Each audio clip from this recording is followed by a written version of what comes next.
My name is Martin Lynch. I'm standing outside the John Hewitt Bar. John Hewitt being the Belfast socialist poet whose history goes right back to James Larkin and the 1907 strike, the year that John Hewitt was born. It's also the bar where I drink on a Friday night, and this general locality I grew up in, the old York Street area, the Half Bap, the Barrack Wall, Sailortown. I'm now standing in an entry off Donegal Street, one of the old entries of inner city Belfast, which is now part of the Cathedral Quarter area.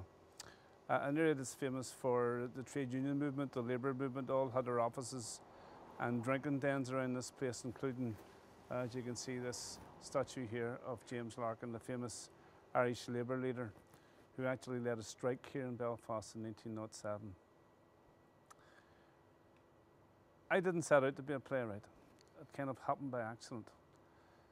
Kind of combination of my father's influence, who was a great reader and writer of poetry, and also the impact of the violence of the Troubles, the impact of all of that on your emotions as a young man.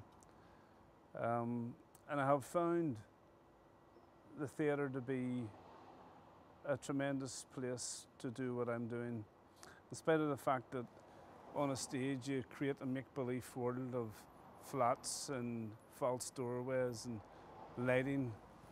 I've found it a place where I can best search for the truth.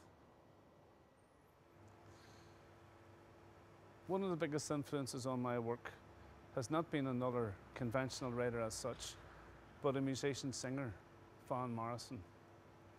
Van Morrison was the first person I heard on an international scale to continuously reference Belfast, places in Belfast, people in Belfast, colloquialisms in Belfast. That gave me a great strength and, in fact, the courage to stand over who I was and do the same thing, to write with a good deal of pride about my own city and my own people. I love this place, and I resolved to hate this place, and I resolved to hate this place, and I resolved to leave this place, and I resolved to leave this place, and I resolved to stand my ground, and I resolved to stand my ground. Mrs. Baker was an elderly woman. She was well dressed, kept herself in good shape, still smoked and drank, but in all moderation. Since the passing 25 years ago of her undertaker husband Billy, Mrs. Baker now lived by herself. I remember her as a stern-faced looking woman, but with a very dignified bearing. What stood out was she had a fierce, unforgiving, foul tongue. The drunkard MacNiece had a jaundiced view.